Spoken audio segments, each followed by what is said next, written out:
All right, welcome back. Today we are going to be talking to Cullen Bunn. The name might be familiar. He's done a lot of things for Marvel, like Deadpool kills the Marvel Universe. He's also done some DC stuff. I believe he did the Green Lanterns cores. But he has a new uh, book that is currently they're currently running on Indiegogo. It's called Reanimator: The Eternal Lie. So I'm going to stop talking and I'm going to bring on Cullen and let him tell you more about it because he's more interesting than I am. I don't know about that. I don't know if that's the truth. Well, again, thanks for taking the time to talk. I know we're kind of, I'll just say that we're waiting for Blackie to your uh, co-creator to possibly show up. So, but until then, we'll talk. So, All right. so let me start off by asking a question I like to lead off with is how did you get into comics and uh, what? How did you get into the industry and what have you worked on? So I've loved comics since I was very, very young. I mean, it was that comic books got me into reading in the first place, and I've just and I grew up in the beautiful era when you could go to a garage sale and buy 50 comic books for a few dollars and just spend hours and hours and hours reading those books over and over and over again. And I've always wanted to tell stories. My dad was a big storyteller, and I think that rubbed off on me. So I've always wanted to tell stories, and I didn't really care what form that took. It could have been short stories, novels, screenplays. But because I love comics, it was definitely something that I wanted to give a try. And I spent a lot of time pitching comic books, trying to get comic books accepted by publishers, and getting no traction whatsoever. Mainly because I didn't know how to submit to a publisher or how to get in working with a Marvel or a DC or really any publisher. But after I graduated from college, I got a job working at a comic book shop, as you do. And and when I was working at that comic shop, I met an aspiring artist named Brian Hurt. And Brian and I started talking about doing books together, started talking about, what kind of stories we'd want to tell. And it took us another 10, maybe close to 10 years before we actually started submitting stuff together. But we submitted a couple of books to Oni Press. One of those books was a gangster noir story with demons called The Damned. And Oni accepted it. So I was able to get that accepted because I had an artist working with me. We, put a pitch together. Brian had done some very short work for Oni, some very small projects. So it was an easy way for us to it was an easy entry into submitting that work. So we did The Dam together. It took a few years to get it done, but or a couple of years probably, because there were Brian had other on his plate and things like that. And I thought, okay, I've done my first graphic novel. The rest is gravy. Now the offers for work will come flowing in, and that didn't happen. And instead, what happened is I did another couple of creator-owned books. I did a book called The Tooth, which was co-written with Sean Lee and illustrated by Matt Kent. And I did another book with Brian Hurt called The Sixth Gun. And when The Sixth Gun came out, it got a little bit of attention from other publishers, and I started getting calls from DC editors and Marvel editors asking me if I wanted to do short stories for them or do short runs on their books, and I started taking those projects, and that's really the rest is history. I've been doing comics ever since. I've done at this point I've done work for almost every major publisher. Well, definitely every major publisher and most of the minor publishers. And I've always kept a foot in the creator-owned arena, and and that's where we are. That brings us up to date. As far as things that I've worked on, yeah, I've done, like I said, the Six Gun and the Damned from Oni Press, Harrow County from Dark Horse. I've done tons of Deadpool titles from Marvel, X-Men, Magneto, Sinestro, Green Lantern Corps, The Lost Army, just tons of books for DC and Marvel. I've done. I'm currently doing Shadow Man for Valiant, which comes out in April. So it's across the board the kind of things I work on. And how are there any writers that kind of have influenced your writing style, or kind of that you've done, and kind of, I guess what I'm saying, are there any who influences your writing? Well, there's a ton of writers out there who have influenced me. I don't know that I've ever tried to emulate any writer, but definitely there are creators and writers that I enjoy their work and that it inspires me. And it's, there's a lot of prose writers. We can talk about, Joe Lansdale and Robert McCammon and Bentley Little and Thomas Ligotti and writers like that who do a lot of prose work. That's really where a lot of my inspiration, to write came from. And then, in comics, I like writers who tend to throw a lot of mayhem on the page. I like, guys like, I like Grant Morrison and Alan Moore, obviously. I think modern writers, Rick Remender is an idea machine. And I think that's, that's inspiring in itself. Okay. That's, I can definitely see some of that in in the stuff of yours that I've read. For sure. Yeah. I think it comes, those influences come through, I'm sure. Like I said, I try not to, I don't know that I'm ever trying to do, pastiche or anything, not trying to be one of them, but either in terms of the kind of stuff they write or work ethic or just general, creativity. Those are some of the many that inspire me. All right, so let's kind of talk about one of your current projects. It's on Indiegogo. It's the Reanimator, the Eternal Eye. Can you kind of give us an overview of what that is and any details behind the project? Sure. So Reanimator, the Eternal Eye is it's coming out from Dynamite. They've been doing Reanimator comics for a good long while now. And I started talking to them about doing a new Reanimator title. It's been well over a year at this point. And we started talking about doing a new Reanimator title. One of the things I wanted to do with it was to take it back to formula, and to some degree. I know they've done all these titles. There's been all these Reanimator comics, but I wanted to basically say that none of those are canon anymore. And this is the canon, whatever canon means, because it means something different for everybody. But this is the canon for this, Reanimator universe. And we took it back to the 1920s. It's a direct sequel to the original Herbert West Reanimator short story. So you don't have to read the short story to understand it, because I'm pretty sure everybody gets the conceit behind Reanimator. It's a guy, mad scientist who can bring the dead back to life. Right.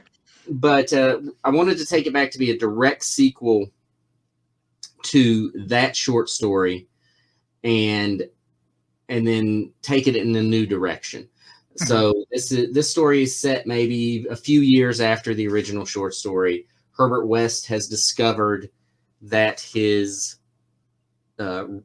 formula, his life restoring formula, has been stolen by sinister forces, and he's out to retrieve the formula, get it back from the villains before they do something awful with it. Okay. So let's kind of talk about obviously Black Eve is the artist on the book, but how did you meet him? Have you worked with him before? And who else is helping you guys? Yeah. So Blackie and I have worked on a number of comics together. We did, and most of them for Dynamite. I think I met him years ago when I was doing a Voltron book for for Dynamite, and yeah, he was hired, directly from from Dynamite. They brought him on to do the project, and that's where I first met him, and since then we did a Pumpkinhead book together,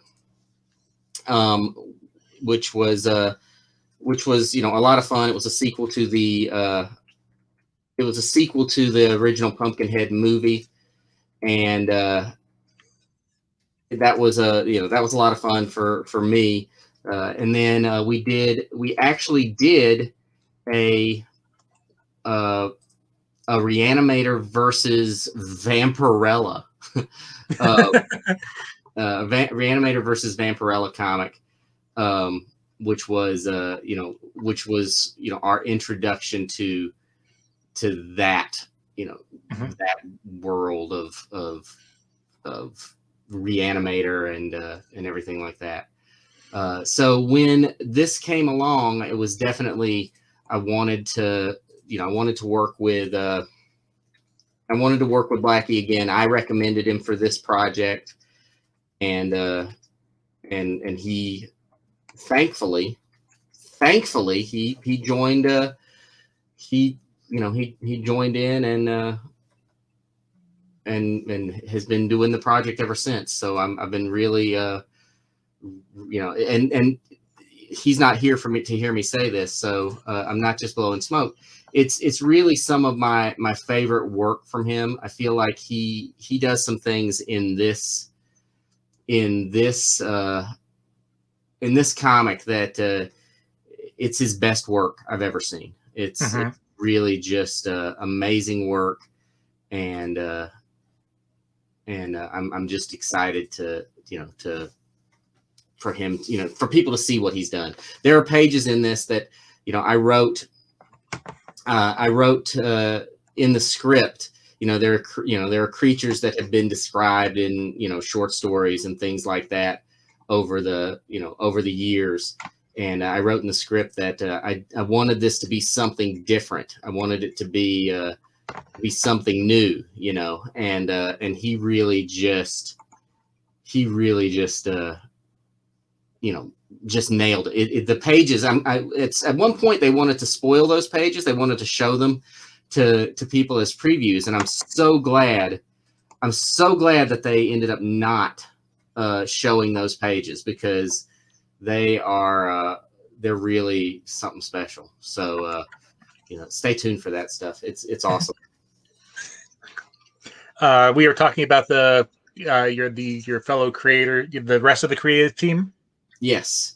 So it's funny. We've had 3 problems now since we started talking about the other creative team. So maybe they've brought a curse to our broadcast. But we'll give it one more try. And if we have another era, we will not talk with it. We will never speak of them again. Okay, sounds good. But so for this book, we're working with a number of very talented people. The colorist on the book is Ellie Wright, who is she's a very talented colorist. Blackie has worked with her many times and really wanted her on this project. He's a huge fan of her work, and he had a sort of a vision, a sort of a color palette vision in mind that I'm pretty sure that Ellie inspired, for him. So she's brought that to this book, and then for lettering, we have Taylor Esposito, who, if you've read comic books, you have read something he's worked on. He's very prolific comic book letterer. And then the main cover is by Francesco Francavilla, very talented artist, very good friend of mine. And then Blackie's doing the variant cover. So a lot of people on this book, a lot of people who are much more talented than me. Yeah, I think you're all talented in your own ways, and it just when you guys get together, it, perfectly meshes. How's that? Yeah, there we go. That's that's a very nice way of putting it. And so the project is on Indiegogo. Was there a reason why? I know there's also the Kickstarter option. Was there a reason why you chose to go with Indiegogo, or? Well, I've worked on a number of crowdfunding projects, and I've always worked through Kickstarter, and that's where I'm most comfortable. I've got a few crowdfunding projects planned for the rest of the year, and they're all planned for Kickstarter. I think Dynamite chose Indiegogo this route. They've done apparently a bunch of projects on Indiegogo, and have been very successful on that platform before. So that was their call. In which way they wanted to try to fund the project. And so, what are you offering people who decide would like to back your project? I see that it looks like you're funded so far, but and there's 26 days left. Yeah, so the project's funded, so the book's coming out. But there are a number of cool things I think they've incorporated into the mix. There's like a cool Reanimator enamel pen that looks like a little syringe. It's kind of a cool design to it. And then there's an actual ink pen, a Reanimator ink pen that looks like a syringe full of life restoring liquids. And then there's, like I said, there's some variant covers. They've got a board game that Dynamite did, a Reanimator board game that you can add on to this thing. And there's several different covers that you could pick, but they also have sketch covers. They have like CGC slabbed covers if you want to get your book graded and slabbed. You can have that done. And there's even, as I see it on your screen right there, there's even remarked covers where Blackie will do little images on the cover for you. So there's a lot of very cool options, original sketches, everything else. There's one of the things I love about crowdfunding is, I back a ton of Kickstarter projects, just a ton, far more than I should. My wife gets very angry with me. But I love the crunch. I love the crunchy bits, all the little extras, and all the things you can get that you can't get anywhere else. Yeah, that you can get on the side of these projects. I think, and as I was looking through the Indiegogo page, it looks like you have levels where everybody can participate if they want to. It's not excluding anybody because of the prices. Yeah, I think if you want to read this book, there's plenty of options for you to get behind it and read it and enjoy it. And one of the things that we still have, the book's funded. We still have almost a month before the campaign closes. But one of the things that we're kind of striving for now is assuming we get to a certain level. And honestly, I don't know what the level is. I'm sure I have been told, and I can't remember. We get to a certain level, we will move on and do a second part to the story. It'll green light the second part of the story. So we'd love to be able to continue the story from where it goes in this 40-page issue. Very nice. So you've written a lot for DC. Was there one particular character that you've written that you were kind of fond of, or is there a character that you'd love to write that would be kind of like a favorite character that you would love to work with? For DC in particular? Yeah, and we can go ahead and do Marvel too while we're at it. Well, if I were, if I were going to pick like one character at DC that I wanted to continue, it's obviously Sinestro for me is my favorite thing I wrote for DC. It was a book I was really excited about. I loved every issue I wrote of that series.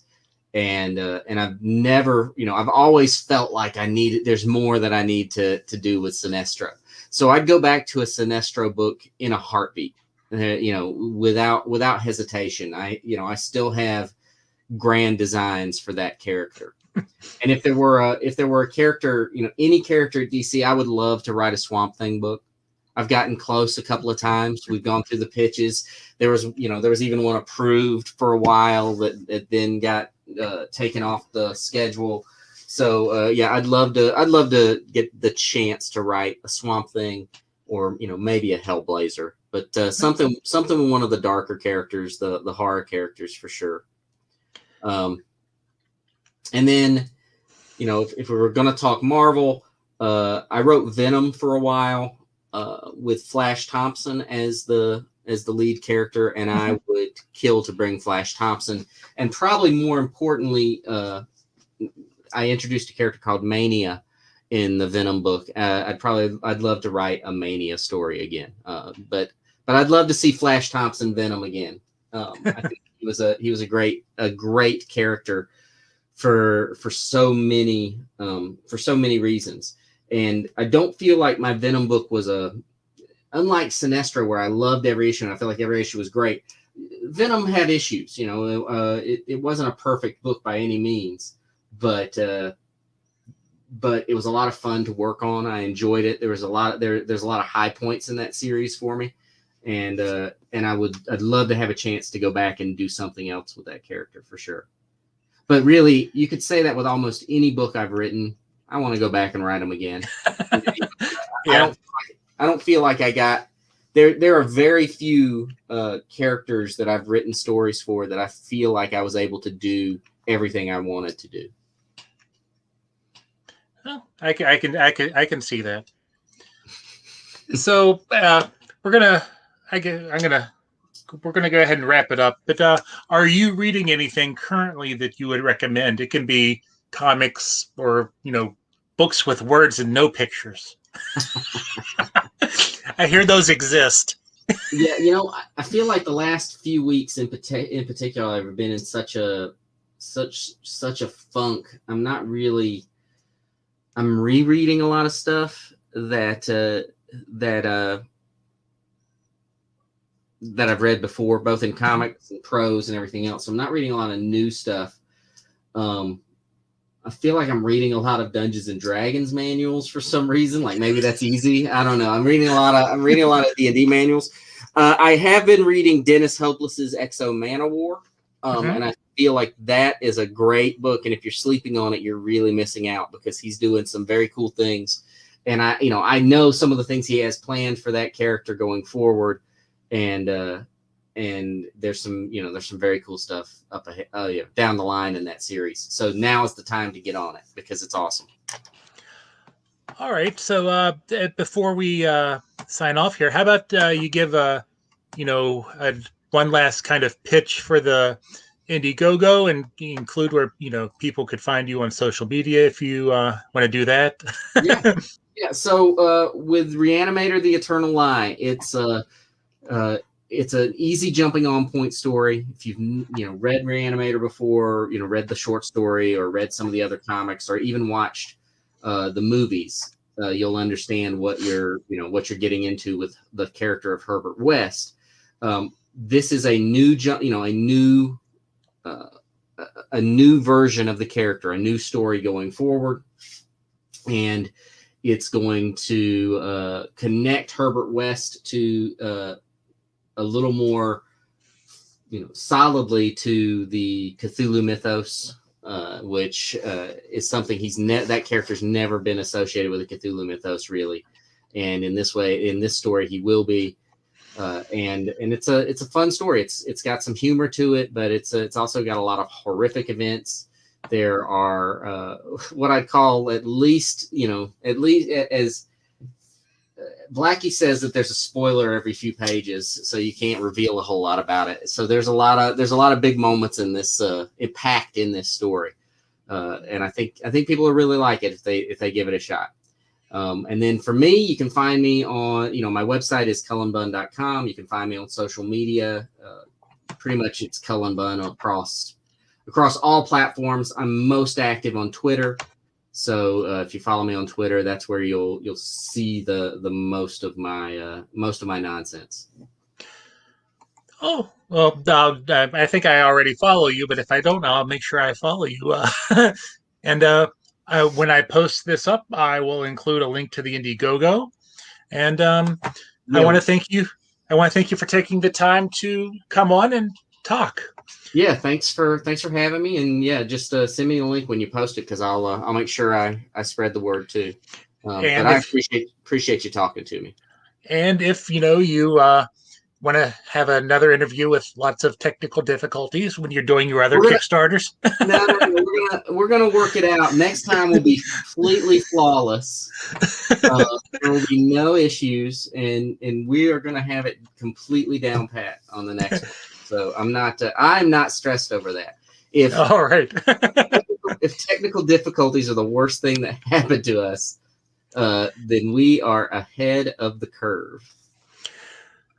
All right. Well, I'm going to say goodbye for now, and stay safe, stay healthy, and maybe we'll talk soon. We'll talk about your Kickstarter soon, and maybe one of these days when they have conventions again, we'll run into each other. Yeah, sounds good. Sounds good. All right. Have a good day. Thank you. You too. All right. You too.